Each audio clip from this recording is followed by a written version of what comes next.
ओम नमः शिवाय। सोमवार व्रत कथा। एक बहुत धनवान साहूकार था जिसके घर धन आदि किसी प्रकार की कमी नहीं थी, परंतु उसको एक दुख था कि उसके कोई पुत्र नहीं था। वह इसी चिंता में दिन रात रहता। वह पुत्र की कामना के लिए सोमवार को शिवजी का व्रत और पूजन किया करता था और शाम के समय शिव मंदिर में जाकर शिव जी के विग्रह के सामने एक दीपक जगाया करता था। उसके इस भक्ति भाव को देखकर एक समय श्री पार्वती जी ने शिव जी महाराज जी से कहा कि हे महाराज, यह साहूकार आपका अनन्य भक्त है और सदैव आपका व्रत और पूजन बड़ी श्रद्धा से करता है। इसकी मनोकामना पूर्ण करनी चाहिए। शिवजी ने कहा, हे पार्वती, यह संसार कर्म क्षेत्र है। जैसे किसान खेत में बीज बोता है वैसा ही फल काटता है, उसी तरह इस संसार में जैसे कर्म करते हैं वैसा ही फल भोगते हैं। पार्वती ने अत्यंत आग्रह से कहा, महाराज, जब यह आपका अनन्य भक्त है और इसको यदि किसी प्रकार का दुख है तो उसको अवश्य दूर करना चाहिए, क्योंकि आप सदैव अपने भक्तों पर दयालु होते हैं और उनके दुखों को दूर करते हैं। यदि आप ऐसा नहीं करेंगे तो मनुष्य आपकी सेवा और व्रत क्यों करेंगे। पार्वती जी का ऐसा आग्रह देखकर शिवजी महाराज ने कहा, हे पार्वती, इसके कोई पुत्र नहीं है। इसी चिंता में यह अति दुखी रहता है। इसके भाग्य में पुत्र ना होने पर भी मैं इसको पुत्र की प्राप्ति का वर देता हूँ, परंतु यह पुत्र केवल 12 वर्ष तक जीवित रहेगा। इसके पश्चात यह मृत्यु को प्राप्त हो जाएगा। इससे अधिक मैं और कुछ नहीं कर सकता। यह सब बातें साहूकार सुन रहा था। इससे उसको कुछ भी प्रसन्नता ना हुई, ना ही दुख हुआ। वह पहले जैसे ही शिवजी महाराज का व्रत और पूजन करता था। कुछ समय व्यतीत हो जाने पर साहूकार की स्त्री गर्भवती हुई और 10वें महीने में उसके गर्भ से अति सुंदर पुत्र की प्राप्ति हुई। साहूकार के घर में बहुत खुशी मनाई गई, परंतु साहूकार ने उसकी केवल 12 वर्ष की आयु जानकर कोई अधिक प्रसन्नता प्रकट नहीं की और ना ही किसी को भेद बताया। जब वह बालक 11 वर्ष का हो गया, बालक की माता ने उसके पिता से विवाह के लिए कहा। तब साहूकार ने कहा, अभी मैं इसका विवाह नहीं करूंगा, पहले पुत्र को काशी पढ़ने के लिए भेजूंगा। फिर साहूकार ने बालक के मामा को बुलाकर उसको बहुत सा धन धान्य देकर बालक को काशी पढ़ने के लिए भेज दिया और रास्ते में जिन जिन स्थानों पर वह जाए, यज्ञ कराते हुए जाए और ब्राह्मणों को भोजन कराते हुए जाओ। वह दोनों मामा भांजे यज्ञ करते और ब्राह्मणों को भोजन कराते जा रहे थे। रास्ते में उनके एक शहर पड़ा। उस शहर में राजा की कन्या का विवाह था और दूसरे राजा का लड़का तो विवाह करने के लिए बारात लेकर आया था। वह एक आंख से काना था। उसके पिता को इस बात की बड़ी चिंता थी कि कहीं वर को देखकर कन्या के माता पिता विवाह के लिए किसी प्रकार की अड़चन न पैदा कर दें।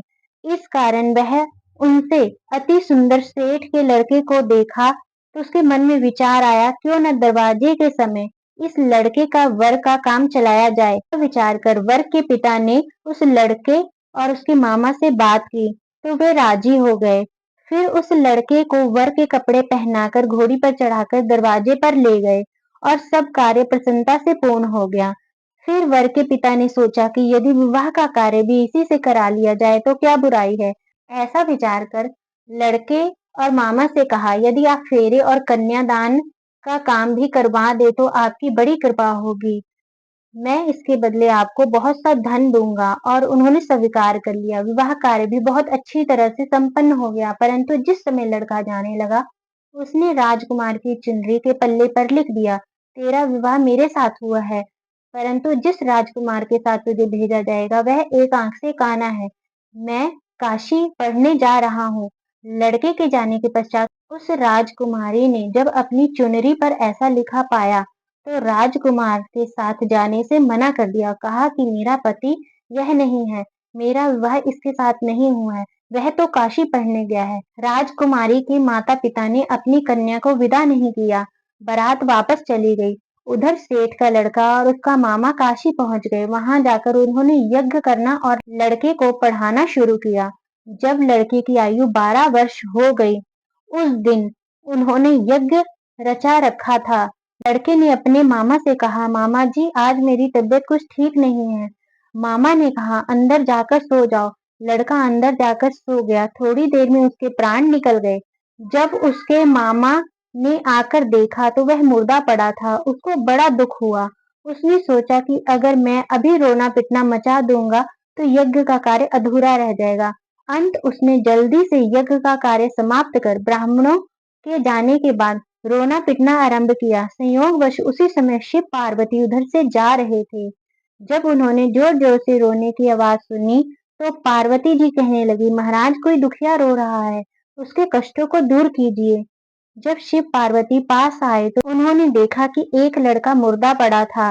पार्वती जी कहने लगी कि महाराज यह तो उसी सेठ का लड़का है जो आपके वरदान से हुआ है। शिव जी ने कहा, हाँ पार्वती, इसकी आयु इतनी थी, यह भोग चुका है।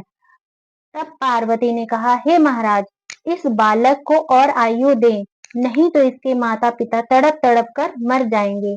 पार्वती जी के बार बार आग्रह करने पर शिव जी ने उसको जीवन का वरदान दिया। वह जीवित हो गया। शिव पार्वती जी चले गए। तब वह लड़का और मामा उसी प्रकार यज्ञ करते और ब्राह्मणों को भोजन कराते हुए अपने घर की ओर चल पड़े। रास्ते में उसी शहर में आए जहां उसका विवाह उस लड़की के साथ हुआ था। वहां पर आकर उन्होंने यज्ञ आरंभ किया तो उस लड़के के ससुर ने उसको पहचान लिया और अपने महल में ले जाकर उसकी खातिरदारी के साथ बहुत सी दास दासियों को आदर सहित अपनी लड़की के साथ विवाह किया। जब वह अपने शहर के निकट आया तो मामा ने कहा, मैं पहले तुम्हारे घर जाकर खबर कर आता हूँ। जब उसका मामा घर पहुंचा तो लड़के के माता पिता छत पर बैठे थे और यह प्रण कर रखा था कि यदि हमारा पुत्र सकुशल वापस आ गया तो हम खुशी खुशी नीचे उतर जाएंगे, नहीं तो हम छत पर से गिरकर प्राण खो देंगे। इतने में उस लड़के के मामा ने आकर कहा, आपका पुत्र आ गया है। उनको विश्वास नहीं आया। उसके मामा ने शपथ पूर्वक कहा कि आपका पुत्र अपनी स्त्री के साथ बहुत सारा धन लेकर आया है। तो सेठ ने आनंद के साथ उसका स्वागत किया और बड़ी प्रसन्नता के साथ रहने लगे। इसी प्रकार से जो कोई भी सोमवार का व्रत धारण करता है अथवा इस कथा को पढ़ता या सुनता है, सभी मनोकामनाएं पूर्ण होती हैं। ओम नमः शिवाय।